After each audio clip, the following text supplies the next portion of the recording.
We will hear argument next in Case 21-5726, Kemp versus United States. Mr. Adler. Mr. Chief Justice, and may it please the Court. Rule 60b-6 governs this case because Rule 60b-1 does not. That is so for two independent reasons. First, Rule 60b-1 does not cover legal errors. Second, it does not cover judicial errors. It does not cover legal errors because the word mistake means mistake of fact. B-1 copied 17 state laws, and they overwhelmingly excluded legal errors. That makes perfect sense in this context. The three words accompanying mistake are all terms of art describing factual mishaps. 60A uses the word mistake to mean mistake of fact. And 60B 1 through 3 have a one-year deadline precisely because they are factual defects. Meanwhile, B 4 through 6 do not have such a deadline, and we already know that they cover legal errors. If B 1 covered legal errors as well, that would contravene the structure of the rule. B-1 does not cover judicial errors either. Those errors should be corrected under Rule 59E or on appeal, which have strict deadlines. Where a party fails to do so, where a party fails to do so, they should pay the price by having to show extraordinary circumstances under B-6.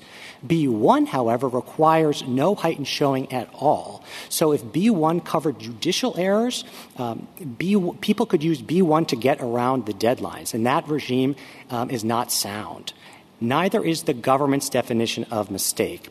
Originally, the government said that mistake meant any and all errors. Now they say that mistake means only unintentional and obvious errors. But slicing and dicing errors in that manner is unsupported and unworkable. No circuit has adopted that approach, and this Court should not impose an untested, subjective standard on lower courts and litigants. I welcome the Court's questions. Mr. Adler, are you conceding that that the plain meaning of the word mistake doesn't work for you? Justice Thomas, it depends what you mean by the plain meaning of the word mistake. If you mean any... Well, the judge made a mistake here. Sure, Your Honor, but it can't mean that in this context, and I'd like to give three reasons why, based on the text, structure, and precedent. Starting with precedent, this Court has about a handful of cases analyzing legal errors under B-6. If B-1 included all legal errors, that would conflict with the B-6 precedents because those two subdivisions are mutually exclusive. Relatedly, as to the structure, if B4 through 6 already cover legal errors, and so that would mean that any errors under those subdivisions would simultaneously be covered under B1. That would create substantial redundancy within the rule. And thirdly, it would create troubling implications for Rule 60A. If mistake meant any and all legal errors, then that would mean legal errors arising from oversight or omission would be covered by 60A, and that would eviscerate finality because 60A has no deadline at all, and judges could come in decades later and start correcting legal errors. They can do it sua sponte and without notice to the party. So it cannot mean any and all errors. That is why the government has expressly disavowed that position on page 15 of its brief in this case. The problem is the government's position is no better. They have some of the exact same problems here, but you've added on top of it major workability problems as well with this unintentional and obvious limitation. Those words are just entirely subjective, and how is a litigant supposed to know whether the judge's error was intentional or not? Is the government suggesting we put them on the stand? That would be a fraught enterprise. And as for obvious, that also is inherently subjective. What's obvious to the litigant may not be obvious to the judge, and people need to know what subdivision applies on the front end because we have to know if there's a one-year deadline or if they have to make a heightened showing like extraordinary circumstances. And so our position is really the only viable position here, and our position reads the rules as a coherent whole. It respects precedent, and it's entirely workable. If you take B1 off the table for legal errors, then there's just no question where they go. They all go in B6. But you have the difficulty of distinguishing between fact and law, and then you also have the difficulty in identifying whose error was it. I mean, I think the government makes a good point that it can be difficult to figure out out if a legal error was by the litigant or by the court. Here you could say, well, the lawyer failed to point out that the cert deadline ran differently when his co-defendants had sought cert. The lawyer made a mistake, and then the judge didn't catch it and find that authority on his own. So is it really as clear as you say? And plus, I'll just throw out for good measure, too, that when you point out that the other provisions in 60B are also referencing legal errors, and so there would be a lack of clarity about where they fell, the specific controls the general, right? And those are all specific kinds of errors, void, et cetera. So could you address that? Sure. So I guess I'll start with the second part of that first. The only other rules that we know, putting aside B1, that cover legal errors are B4 for void judgments and B5. Those are pretty narrow categories, and they're also mutually exclusive with B6. So if they don't fall in B4 and B5, we know they go in B6. If you open up B1, then we're going to have a lot of confusion about where they go. As for the first part of your question, the fact-law distinction is a very familiar distinction that courts around the country apply every day. We do it in standards of review, and we do this specific mistake of law, mistake of fact distinction all the time across various areas of the law. And most importantly, it's an objective distinction. We don't have to get into somebody's mind to know whether it's obvious or intentional or not. So while I grant you that there may be some hard cases on the margins about fact law, as a whole, it's going to be much easier and much more workable than the government standard. We apply clear error standards in courts every day, too. For findings of fact, correct. And so that's what I mean when appellate courts... Well, for forfeited in cases of forfeiture, too, right? So plain error, sure. So that analogy I don't think quite holds up here because that's an appellate court doing it after the fact and looking at the state of the law at the time and the record. And here, we really should be looking at this from the perspective of the litigant because it's the litigant that has to know what subdivision to file the motion under. And so we need an objective distinction here. Fact law is an easy one. As for the facts of this case, I think, if anything, they show the problems with the government's position here because the error in this case was overlooked by the government and the district court twice, including after Mr. Kemp brought it to their attention in the 60B motion. And yet the government is here saying that this was an obvious and unintentional error. Well, if that's true, I'm not really sure what wouldn't be. So I grant you that there may be some hard cases, fact law-wise, but they're just going to pale in comparison to the problems that we're going to see with the government's position. Well, the government's position is not the same, as you know, as the judge-friendly position, which is, to Justice Thomas's question, more the ordinary meaning of mistake. Mistake can mean a mistake of law. Professor Moore, judge-friendly. It's been applied in the Second Circuit and a bunch of other circuits. It seems workable enough there. They put in the deadline for filing it. Why is that not a simple route? It's not the government's position, as I understand it, but why is that not a simple? I don't want to say anything disparaging about Judge Friendly, but I think that opinion was wrong.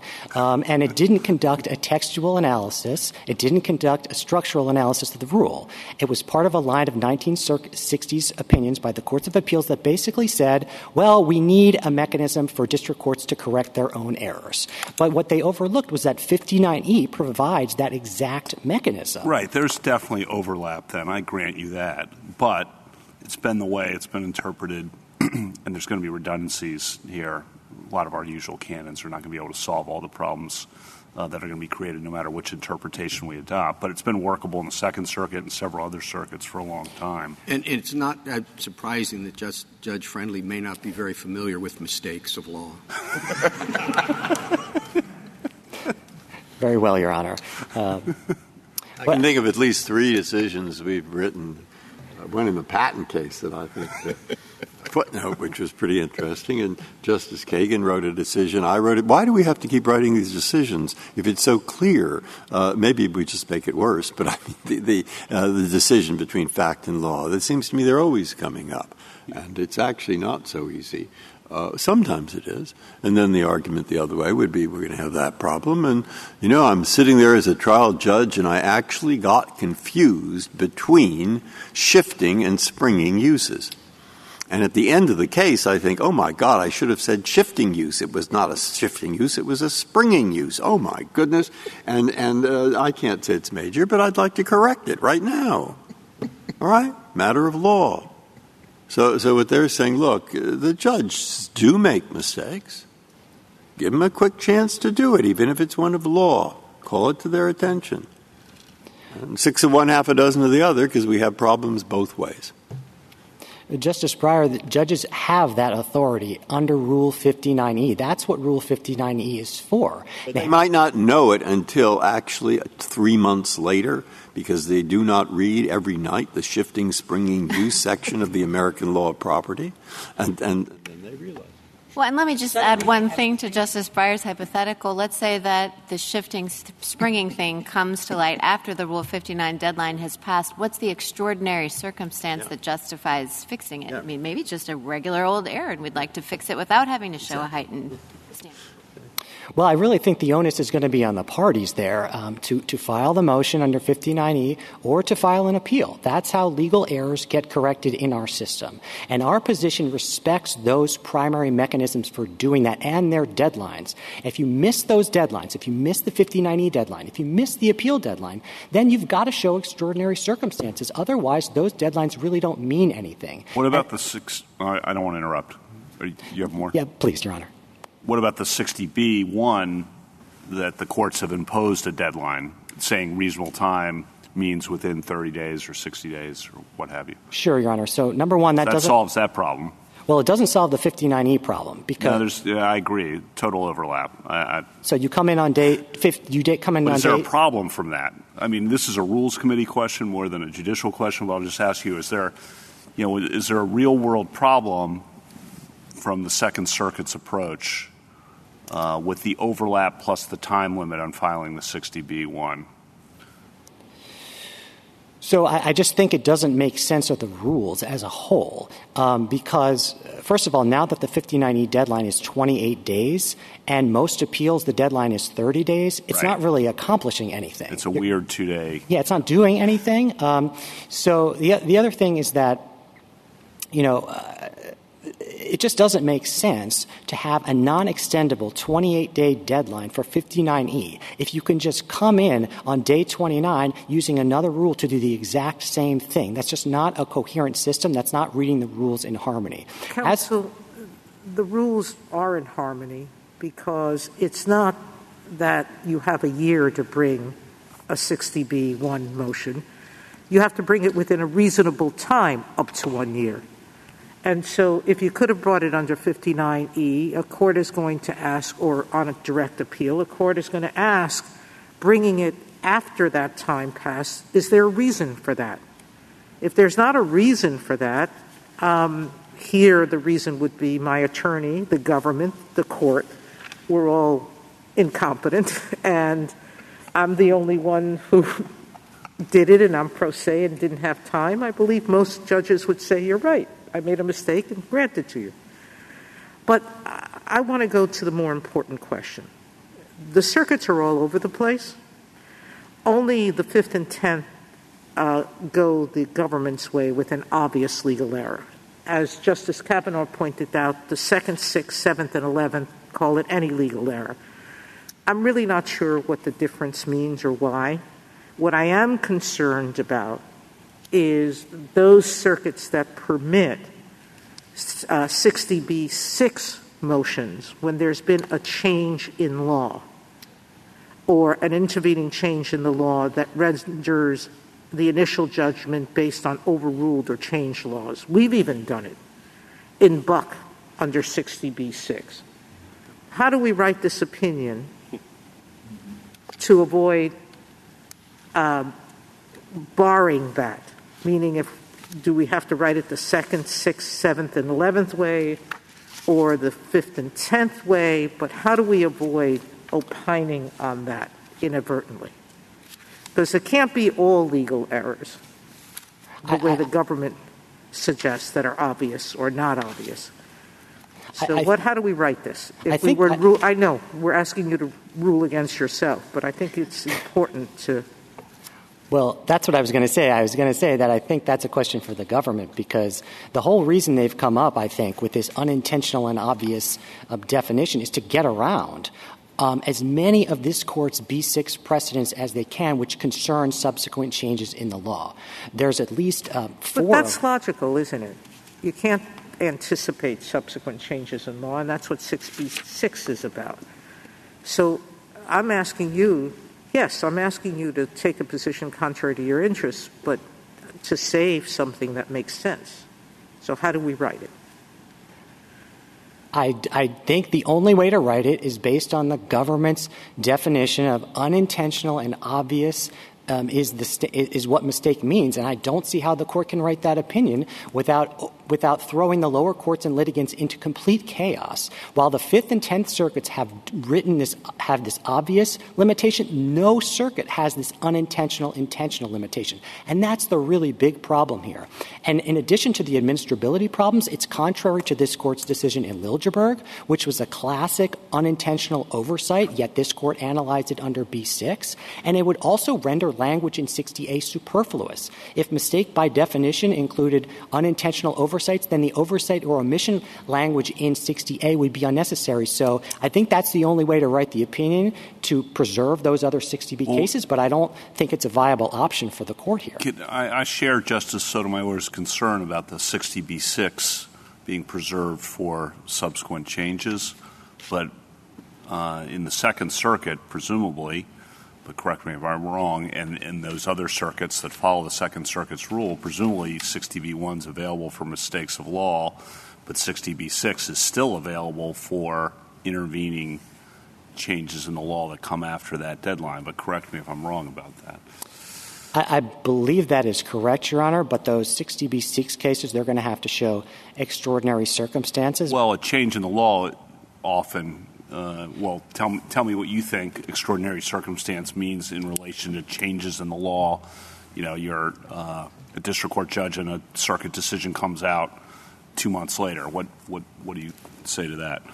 So in this Court's decision in Gonzalez, I think the Court was pretty clear that a subsequent change in the law by itself is not going to be an extraordinary circumstance, because that's just going to disrupt finality too much. So you've got to show something else along with that. And so I think this Court's decision in Buck versus Davis is a good example of that. It was a subsequent change in law and procedural default coupled with, very unusual and troubling circumstances about the use of race in a capital sentencing.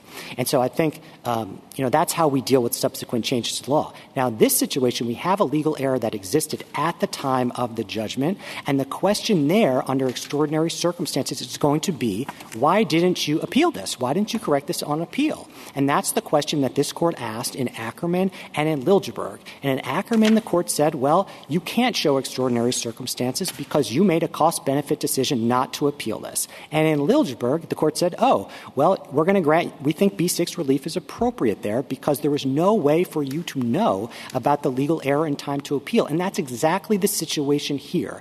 Mr. Kemp, through no fault of his own, could not have ascertained the basis of the legal error in the district court's judgment in time to appeal it. And the reason why is that he was transferred from federal prison to Miami-Dade County Jail in pretrial detention, and he was not allowed to bring his legal materials, and he was not allowed to conduct any legal research there. He had no access to this Court's rules, and so he could not have just opened to Rule 13.3 and discovered the legal error in the district court's ruling. And this is precisely why we have B6, to serve as a catch-all in cases to remedy gross injustice. That's why we have it. It's not going to come up very often, but we need to preserve it. And if you expand B1, what you're going to do is contract B6 because they're mutually exclusive provisions. And I think the Court needs to be very careful before it does something like that.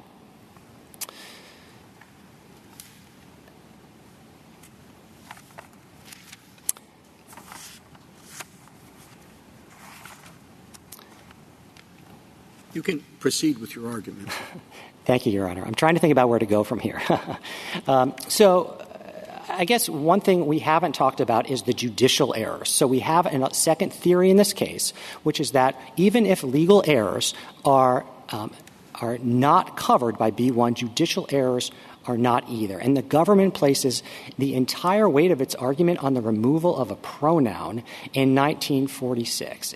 And basically what the government is saying is that when the committee removed a pronoun, it transformed 60B1 into essentially a substitute for an appeal.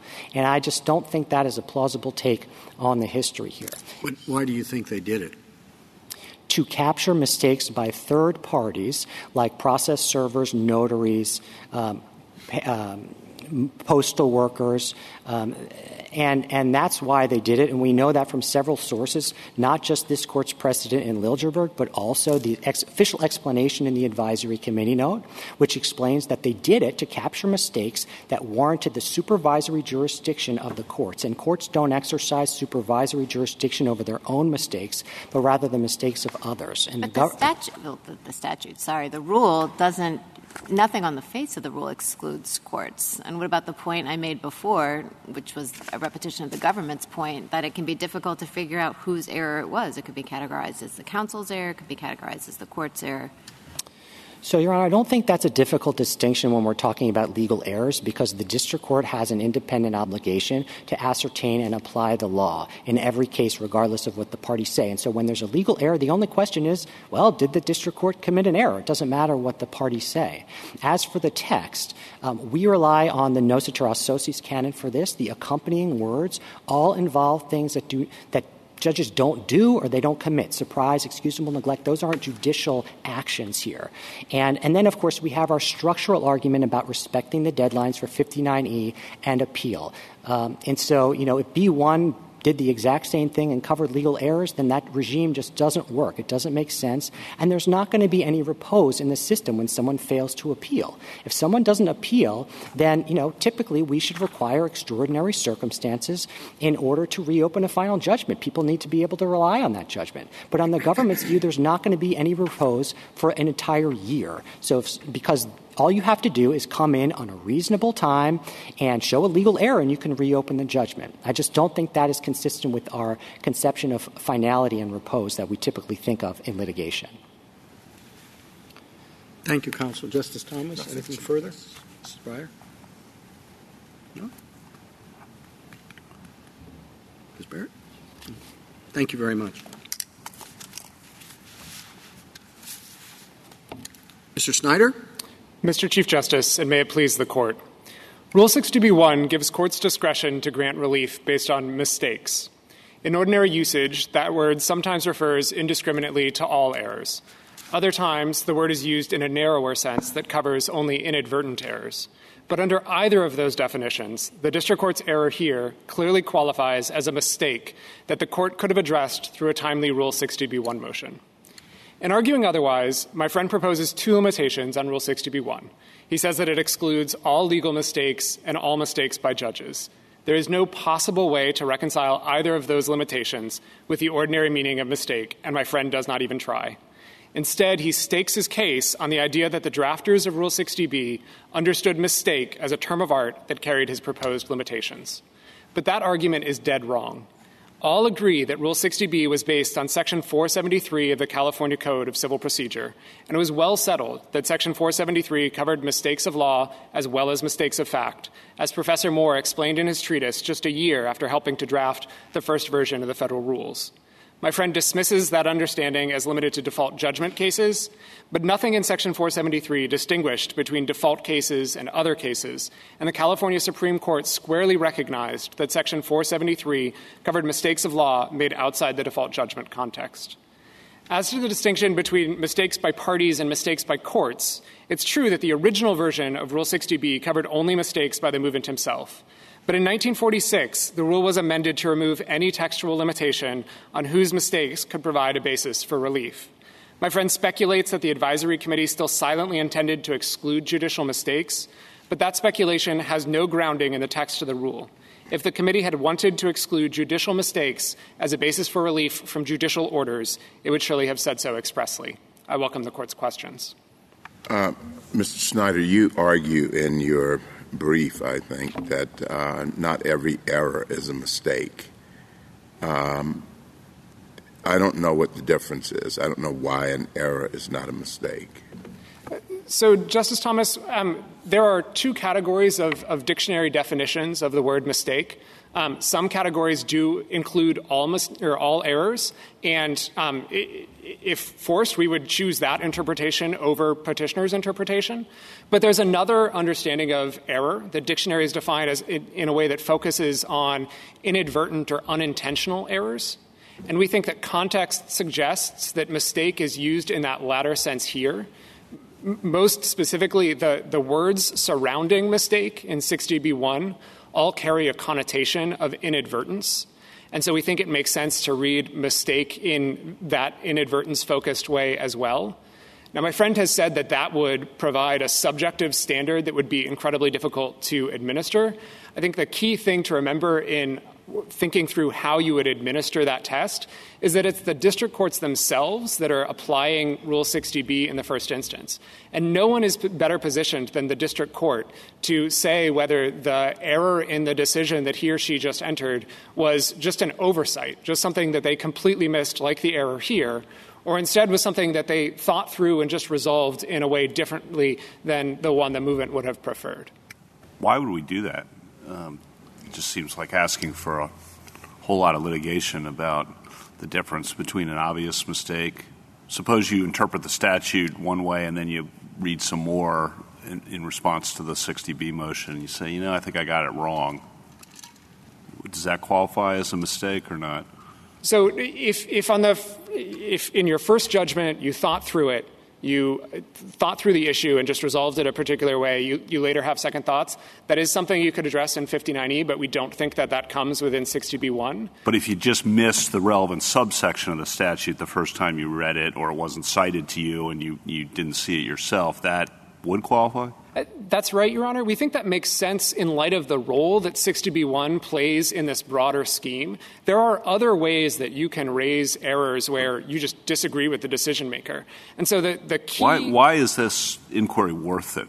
I guess as opposed to the Second Circuit and other circuit approach. I just don't understand this collateral inquiry into, it wasn't inadvertent, it was... why not just say mistakes are mistakes, as Justice Thomas indicated, and what problems are created? You changed your position from shifted a little bit your position from the BIO to the brief here.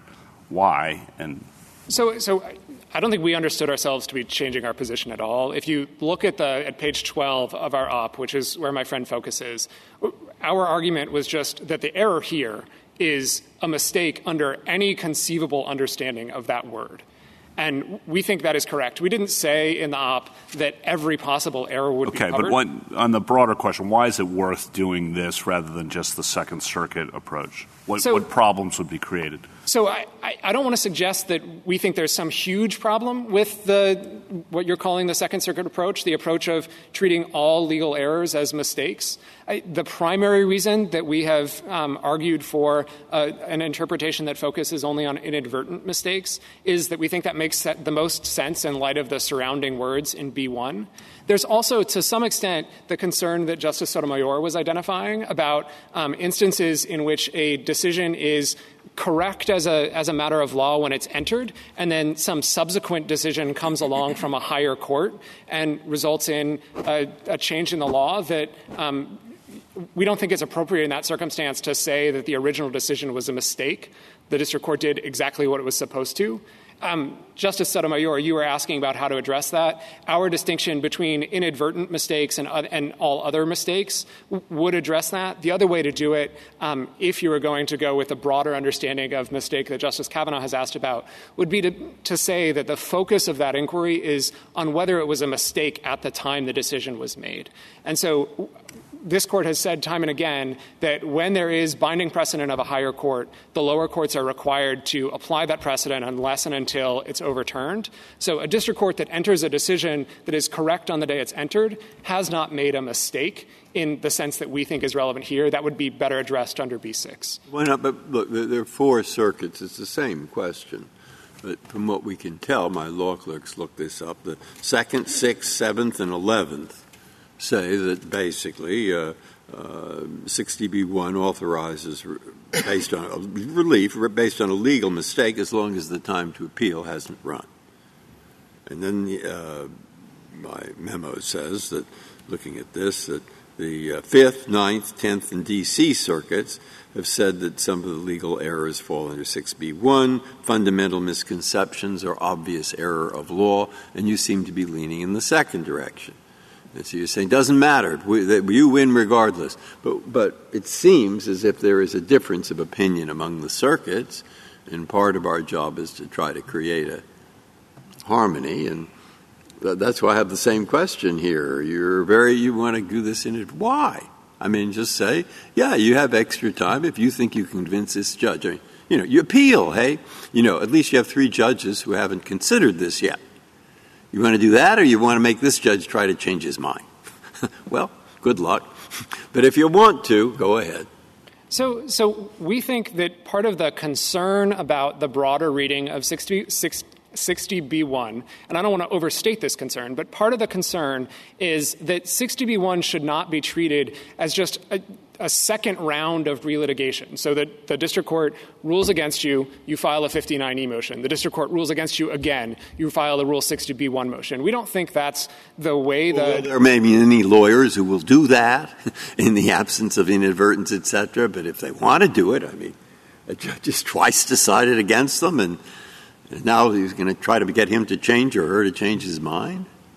So we don't think that the drafters would have structured this in a way that incentivized that. That sort of filing is just going to slow the process down. If the judge has really resolved the question in a way that you just disagree with, then the correct course is onward and upward. Seek review from a new group of 3 judges, but don't force everyone to sort of go back through the same exercise. Isn't the time limit designed to deal with that some courts have put in on filing 60B1 motions interpreting what a reasonable time is? I thought that accomplished your concern or satisfied your concern. So it does in significant part address that concern. A party could still file a 60B1 motion in the circumstances I've described while also filing a notice of appeal, and those things could proceed on separate tracks. So we think that reading 60B1 in that broader way might create some unnecessary procedural messiness. We understand 60B1 as existing. Has that happened often in the Second and other circuits? I can't point to any significant disruption here. I mean, we noted at the certiorari stage that there has never been a petition, as far as we can tell, about this issue before. We do not think that the modest disagreement between the courts of appeals on whether it's all errors or only obvious errors that are correctable under this particular provision is really a significant issue. So I don't want to claim that there has been a problem, but it's here now, and as you're thinking about how best to resolve it, we think that 60B1 serves the function of allowing district courts to address the kind of mistakes that they would want to address. A mistake like this one, where the district court just never sort of grappled with the fact that there is this exception in Rule 13.3 that deals with situations where a petition for rehearing has been filed by one of the co-defendants. So could you describe a little bit more? I mean, if we're supposed to be giving guidance to courts, what is the category of mistakes, assuming we go the narrower route that you suggested? How do we describe the compartment that's appropriate to think of in this rule? So we would describe that test as whether the issue is one that the district court just overlooked in entering its original judgment, or if instead it's an issue that the district court considered and just resolved in a way that the movement disagrees with. And that test will then be evaluated under an abuse of discretion standard, because relief under 60B is discretionary. If a litigant has doubt about whether the district court really grappled with the issue and thinks maybe the district court just missed this or maybe the district court just disagreed with me, file a notice of appeal. If you want to file a 60B1 motion and the district court can sort of resolve it by just looking at it and saying, no, I really meant it, you can. But we think that sort of preserves litigants' rights while still allowing for district courts to deal with oversights in an expeditious fashion. This is the part of Judge Friendly's opinion that we especially like. In that case, there was what he viewed as a mistake that occurred because of a subsequent decision 11 days after the original judgment has been entered. And so on the majority interpretation in which Rule 60b-1 extends to mistakes of law by judges, the district court could say, it is now clear on day 11 that this judgment I entered 11 days ago is going to be reversed on appeal. And rather than requiring the parties to file notices of appeal and brief the issue and have the Court of Appeals get up to speed on what this case is about and send it back, and we've got all this delay, I can just enter the decision today under 60b-1. And we think the rule serves a valuable function in that context. We're not here to say that it serves some huge function or that it replaces appeal, but we think it's valuable in that function. Justice Kavanaugh, you were asking about sort of the 2-day interval.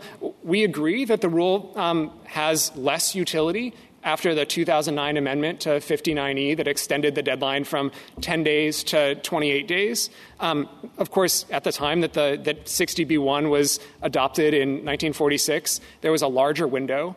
And even today, the rule continues to be relevant in cases in which the government is a party or in cases in which it would be appropriate to grant an extension of the notice of appeal deadline, or in cases where there is some showing why the petitioner really was unable to file within the time for filing a notice of appeal. So it does preserve some flexibility, but we acknowledge that it serves less of a role today than it did when it was first adopted in 1946. I'd like to turn briefly, if I could, this didn't really come up in the opening part of the argument, but to the state law decisions that petitioner relies on as the only possible way of reconciling his rule or his interpretation with the text of Rule 60b-1. So he has a lot of structural arguments, but I don't think those arguments, I'm happy to address them, but I don't think they even get him anywhere unless he has some account of how mistake can possibly exclude mistakes of law and mistakes by judges. Justice Thomas, I think he acknowledged that his interpretation is not a plain meaning interpretation. And so what he said is that when Rule 60b was adopted in 1937, the drafters of Rule 60b would have understood mistake as a term of art that applied only to mistakes of fact, not mistakes of law. That is just completely wrong. The advisory committee note to the original version of the federal rules explained that Rule 60b was based on California Code of Civil Procedure, Section 473, and the California courts had repeatedly recognized that Section 473 applied to both mistakes of law and mistakes of fact. So they did not read it in the term of art way that petitioner proposes. There were two other states that were also mentioned in the advisory committee note, New York and Minnesota. At page 6 of his reply, my friend acknowledges that those states also treated mistake as applying to both mistakes of law and mistakes of fact. So this idea that it had a narrow idiosyncratic meaning that departed from its ordinary meaning and applied only to mistakes of fact just isn't consistent with any of the three states that the advisory committee specifically pointed to. And my friend has made two other distinctions that I'll just sort of briefly address. One is he says that those cases applied Section 473 to mistakes of law only in the context of default judgments. That's not true, as he eventually acknowledges in the reply brief. The Mitchell decision from the California Supreme Court in 1909 applied Section 473 to a mistake of law in a case involving post-trial motions. So that limitation doesn't get him anywhere. And even if you thought that there was some uncertainty about the California cases or don't want to go read them, Professor Moore in 1938 explained how people would have understood that California practice in his treatise. And at page 3,280, he said that the California provision clearly covered mistakes of law and mistakes of fact. The other distinction that my friend has drawn is between mistakes by judges and mistakes by litigants. We think that by deleting the word his, the only textual limitation in Rule 60b-1, the advisory committee made clear that the rule would apply to mistakes by anyone. There's no textual basis in the rule after that amendment for understanding it to be limited to only mistakes by other parties or by third parties. And it's hard to see how mistakes by third parties, for example, would require relief from judgment unless they're adopted by the court. Unless the court has further questions, I'm happy to rest on our brief. Justice Thomas? Justice Breyer? Alito? Justice Barrett? Thank you, counsel. Mr. Adler, rebuttal. Thank you, Mr. Chief Justice. I guess I will start with the state law cases. So my friend talks a lot about the advisory committee notes, reference to the California statute, but we don't start with advisory committee notes. We start with the text of the rule. And the text of the rule uses the exact same language as 17 states, and there's no dispute that at least 12 of the 17 categorically excluded legal errors. They said mistake meant mistake of law. That was the predominant view. That was captured by the leading treatises of the era. My friend talks a lot about so as for the California cases, he refers to only one case that did not involve a default judgment, but that was dicta. That case actually involved a mistake of fact, the Mitchell case, not a mistake of law. And the main point on the California cases is they had the general rule that we are saying that mistake means mistake of fact, not law. The only exception was limited to default judgments based on a liberal policy in California favoring resolution on the merits. So it's a limited exception in a minority of the states where we have the predominant view. In all of the other states, categorically saying mistake means mistake of fact. That is the meaning that got picked up in the text of the rule. That's the old soil that got carried forward. As for the Professor Moore treatise in 1938, my friend referred to page 3280, characterizing the California cases. The footnote there, footnote 28, refers only to the dicta in this Mitchell case, and all the others are default cases. That's it. So, again, a very limited exception there. If you actually scroll back 7 pages earlier in the same treatise to page 3273, Professor Moore says that the Bill of Review for errors of law was not covered by the wording of 60B because it was limited to mistakes of fact. So we think that suggests that 60B did not incorporate the default cases from California, and at the very least, it's a wash. At least they negate each other at the very least. Justice Kavanaugh, you're asking about what's wrong with the Second Circuit's approach of sort of imposing this appeal deadline. The problem is it's inconsistent with the text of the rule. Rule 60C does not incorporate Rule 4A's deadlines. It talks about a reasonable time. That's a totality of the circumstances test. You don't just import a categorical rule based on the totality of the circumstances. And that's, I think, what the government is now suggesting. In their brief, they were talking about a presumption and a flexible presumption. I don't know what that means. I don't know where that comes from, but litigants aren't going to know what it means, and litigants need to know what the deadlines are on the front end. Do they have to file within 30 days, 60 days? What? It doesn't make sense to have a 1-year outer deadline and then a flexible, presumptive 30-day deadline on the inside. That's just inconsistent with Rule 60C1. And the final point is because it's a presumption, as the government frames it, it still contemplates people blowing by the appeal deadline. That cannot be right. That does not respect the deadlines of the other rules. And the final point is I think it's important to take a step back and remember what the purpose of B1 is. B1 is not a substitute for an appeal. That's how the government is treating here. B1 is about mistakes of fact made by a party or someone in the litigation process. You make a mistake about what the trial date is. You make a mistake about whether you had been served with process. You make a mistake about whether the lawyer agreed to represent you. And then a judgment gets entered against you. The only recourse you have there is to reopen the judgment based on this mistake of fact. You can't appeal it. It's a fundamentally different situation where the judgment itself contains a legal error.